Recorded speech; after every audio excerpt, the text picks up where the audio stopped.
आने वाले समय में जो प्राकृतिक आपदाएं, जो विनाशकारी समय, इस प्रकृति का जो रौद्र रूप आप देखने वाले हो, जैसा कि चंद वर्ष पहले ये कोरोना आया था, एक ट्रेलर दिखाया परमेश्वर ने, आदि राम ने ट्रेलर, कि संभल जाओ, सुधर जाओ, भगत बन जाओ, सदाचारी बन जाओ, ये मांस, मदिरा, नशा, व्यभिचार, इनको त्याग दो, सदाचारी जीवन जीवो, वरना आने वाले समय में जो प्रकृति का रौद्र रूप तुम देखोगे, तुम्हारी रूह कांप जाएगी। और उस समय पूरे विश्व में त्राही त्राही मचेगी। और संत रामपाल जी ने अपनी पुस्तक ज्ञान गंगा में, जहां पेज नंबर 187 नास्ट्रेडमस की भविष्यवाणी का मराठी भाषा में जिक्र किया हुआ है, उस नास्ट्रेडमस की भविष्यवाणी का जिक्र करते समय ज्ञान गंगा पुस्तक पेज नंबर 187 संत रामपाल जी ने युग परिवर्तन का समय लिखा हुआ है कि महायुग परिवर्तन का समय सन 1905 से लेके 2028 तक है, 2028 तक। और ये उस महायुग परिवर्तन का अंतिम समय निकट आ चुका है। ये 2023 चल रही है, आधी जा चुकी है। 24, 25, 26, 27, 28 5 वर्ष, ये आगामी 5 वर्ष इस दुनिया के लिए खून के आंसू रुलाने वाले होंगे। खून के आंसू रुलाने वाले उन लोगों के लिए जो लोग समय रहते संत रामपाल जी के ज्ञान को समझ के उनकी शरण में नहीं आते हैं। और उसके बाद जब पूरी दुनिया में त्राही त्राही मचेगी, ये तो बाबा वेंगा और नास्ट्रेडमस की भविष्यवाणी से भी सर्वसिद्ध हो चुका है। और इन सबसे ऊपर की भविष्यवाणी जो संत रामपाल जी ने अपनी पुस्तक ज्ञान गंगा में लिख दी है, उसको तो धरती का कोई प्राणी काट ही नहीं सकता। संत रामपाल जी के मुख से और उनके हाथ से लिखे गए वचन को 21 ब्रह्मांड में कोई फैल नहीं कर सकता। कहते 7 वचन पलटे नहीं, चाहे पलट जाए ब्रह्मांड। सूरज पूर्व के बजाय पश्चिम से उदय हो सकता है, लेकिन संत रामपाल जी के मुख से बोले गए वचन फैल नहीं हो सकते। तो इन आने वाले 4-5 वर्षों में ये प्रकृति इंसान को जो अपना रौद्र रूप दिखाएगी, प्रकृति कौन? ये दुर्गा और ये काल जो 21 ब्रह्मांड का संचालन करते हैं, ये जो रौद्र रूप दिखाएंगे यहाँ पे, जो महामारियां आएंगी जिनके विषय में भविष्यवाणियां हो चुकी हैं कि डॉक्टर भी हॉस्पिटल छोड़ छोड़ के भाग जाएंगे, चलते चलते लोग रोडों पे गिर गिर के मरेंगे, डॉक्टर छोड़ के हॉस्पिटल भाग जाएंगे कि ये क्या बीमारी आ गई। ऐसी ऐसी महामारियां, ऊपर से प्राकृतिक उथल पुथल, कहीं भीषण बरसात हो रही है तो कहीं कोई साइक्लोन आ रहा है, जैसे अब ये बिपरजॉय आया, क्यों खाली करना पड़ गया आधा गुजरात, राजस्थान तक उसने तबाही मचा दी। ये तो शुक्र मनाओ उस आदि पुरुष संत रामपाल जी का, जिन्होंने इंसान को सन 1951 के बाद जब से वो धरती पे आए हैं, ये टेक्नोलॉजी दे दी, साइंस दे दी, टीवी, इंटरनेट ये दे दिए, ताकि इंसान ने पहले से उन चीजों का अनुमान लगा के और लोगों को जो है वो सुरक्षित स्थान पे भेज दिया। वरना गुजरात में जो बिपरजॉय आया था, इससे कितने लोग मरने थे, लाखों की संख्या में, कितनी जो है वो तबाही होनी थी। शुक्र मनाओ परमेश्वर का, जिन्होंने इंसान को पिछले 50 वर्षों में ये साइंस दी है, ये टेक्नोलॉजी दी है। उससे पहले कहां थी ये साइंस, ये टेक्नोलॉजी? भगवान श्री राम और श्री कृष्ण आजीवन गर्मियों में गर्मी मरते रहे, सर्दियों में सर्दी मरते रहे, गर्मियों में एसी नहीं बना पाए, सर्दियों में हीटर नहीं बना पाए, चलने और आने जाने के लिए ढंग की कोई गाड़ी नहीं बना पाए।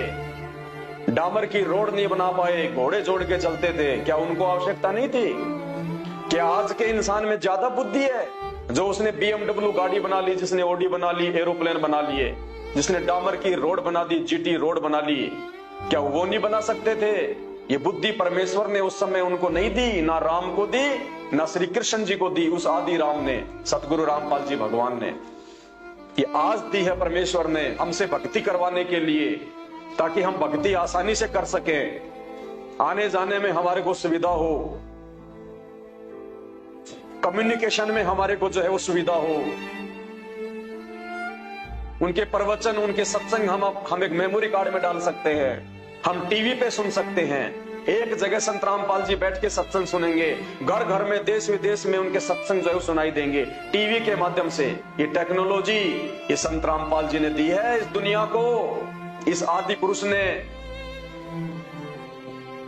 तो आने वाले समय में प्रकृति जो अपना रौद्र रूप दिखाएगी, वो चाहे किसी भयंकर महामारी के रूप में हो जैसे कोरोना, चाहे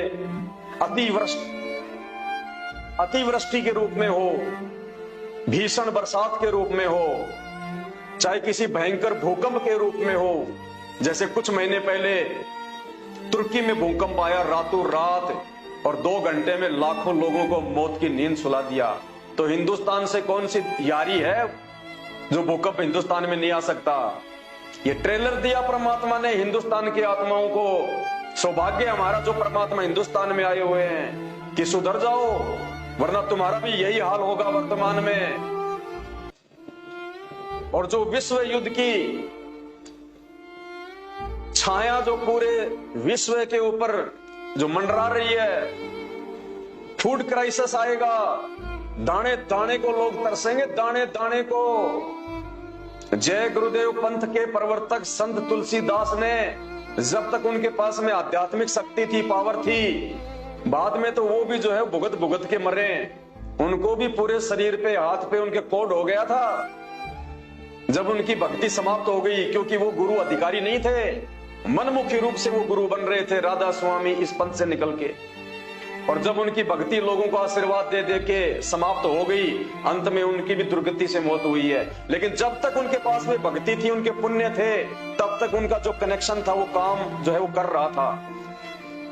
तो श्री तुलसीदास जी ने भविष्यवाणियां की हुई है कि आने वाले दिनों में ऐसा समय आएगा, ये 2028 से पहले पहले बोरा भर के पैसों का ले जाओगे, 1 किलो आटा भी नहीं ले पाओगे। और ऐसा फूड क्राइसिस आएगा, गंदी नाली में अगर रोटी का टुकड़ा पड़ा हुआ मिल जाएगा तो लोग सोचेंगे उठा के खा लो, वरना शाम तक जीवित नहीं रहेंगे। ये न्यूक्लियर बम, एटम बम, ये मिसाइलें, ये होली दिवाली पे मनोरंजन के लिए नहीं बना रखी अमेरिका ने, चाइना ने, रशिया ने। और आजकल तो एक एक न्यूक्लियर मिसाइल, एक एक एटम बम, परमाणु बम इतने खतरनाक हैं, एक बम पूरे देश के लिए पर्याप्त है। और रसिया इस समय कितना जो है वो, रसिया कितना वो नजदीक बैठा हुआ है न्यूक्लियर छोड़ने के। और भविष्यवाणी हो रखी है, चाइना, अमेरिका और रसिया 90% ये देश आपस में लड़ झगड़ के नष्ट हो जाएंगे, 90%। और 10% जो आत्मा जो बचेंगी इन देशों में, उनको भारत अपनी शरण देगा। आम आदमी अपने और अपने परिवार की जान के लिए ऊपर हाथ करके रोएगा इन देव देवताओं से, ब्रह्मा विष्णु महेश से। मुसलमान अपने अल्लाह से अरदास करेंगे, लेकिन ना तो वो मुसलमानों का अल्लाह वो शैतान आएगा बचाने, ना ब्रह्मा विष्णु महेश, और ना ही हिंदुओं का अल्लाह वो काल आएगा बचाने। जो कोरोना में नहीं आ पाया, जो शुरुआत में नहीं आ पाया, वो भीषण समय में कहां आएगा? उस समय जब ये देश के राजनेता भी अपनी जान के लिए दर दर की ठोकरें खाते फिरेंगे, उस समय ये संत रामपाल जी पूरी दुनिया में एकमात्र बचाव का साधन दिखाई देंगे। जिनको आप कह रहे हो ना कि वो बंधन में बंद हैं, हिसार जेल में बैठे हैं बंधन में, वो आपको आज बंधनों में दिखाई देने वाला वो बंधन मुक्त परमात्मा, वो अविनाशी परमेश्वर उस समय दुनिया को दिखाई देगा कि हाँ, अब यदि धरती पे कहीं कोई बचाव का माध्यम है। क्योंकि जब आप उस भीषण समय में, उस भीषण परिस्थिति में, डरावने समय में जब आप संत रामपाल जी के भक्तों को देखेंगे कि ये कौन सी मिट्टी के बने हुए हैं, ना इन पे कोई मिसाइल काम कर रही, ना इनके मकानों पे कोई एटम बम काम कर रहा, और इस भयंकर फूड क्राइसिस के समय में जहां हम लोग दाने दाने के लिए रो रहे हैं, तरस रहे हैं, और ये खुद भी खा रहे हैं, लोगों को भी खिचड़ी चावल बना बना के खिला रहे हैं, इनके घर में कहां से आ रहा है? तो संत रामपाल जी ने अपने प्रवचनों में अपने भक्तों को आशीर्वाद दे रखा है कि जो मेरे इन नियमों में रह के आजीवन मेरी भक्ति करेगा, आने वाले समय में अगर तुम्हारे घर में एक दाना भी अगर होगा, एक दाना गेहूं का, सुबह वो पीपा, वो मटका, वो गेहूं से भरा हुआ मिलेगा, भरा हुआ। ये वो समर्थ परमात्मा है। सतगुरु जो चाहे सो कर दे, भरम पड़ो मत कोई, और सेऊ धड़ पर शीश चढ़ाया, पीछे करी रसोई। ये वो समर्थ परमेश्वर है। दुनिया देखेगी फिर इनके भक्तों के आधार से कि तुम्हारा गुरु कौन है, तुमने भक्ति किसकी की है, तुम्हारे ऊपर किस महापुरुष का हाथ है। तब इस दुनिया को पता चलेगा जब इनके आज ही ये तथाकथित धर्मगुरु और ये 33 करोड़ देवी देवता ब्रह्मा विष्णु महेश दुर्गा और काल भी ऊपर हाथ खड़े कर लेंगे कि यजमानो, अब हमारे बस की बात नहीं है, अब बात हमारे हाथ से निकल चुकी है। ये जितने भी धर्मगुरु हैं ये सब छोड़ छाड़ के आश्रम भाग जाएंगे, बंकरों में छुप जाएंगे ये नेता लोग। वो समय आएगा आने वाले समय में, इन 5 वर्षों में, ये मैं अपनी तरफ से नहीं बोल रहा, ये भविष्य वक्ताओं की भविष्यवाणियां हैं जो आए दिन ये टीवी चैनल वाले अपने चैनलों पे चलाते रहते हैं। दुनिया भर के यूट्यूबर अपने यूट्यूब पे वीडियो के माध्यम से तुम्हें जागरूक जो है वो करते रहते हैं। उस समय एक संत रामपाल जी का नाम निकल के आएगा इस दुनिया में कि अगर इस पूरे विश्व को कोई बचा सकता है, और भारत को यदि कोई बचा सकता है, भारतवासियों को यदि कोई बचा सकता है, तो केवल एक परम शक्ति है जिसके ऊपर ना दुनिया का कोई एटम बम काम करता, ना कोई न्यूक्लियर बम काम करता, ना कोई मिसाइल काम करती, सब निष्क्रिय।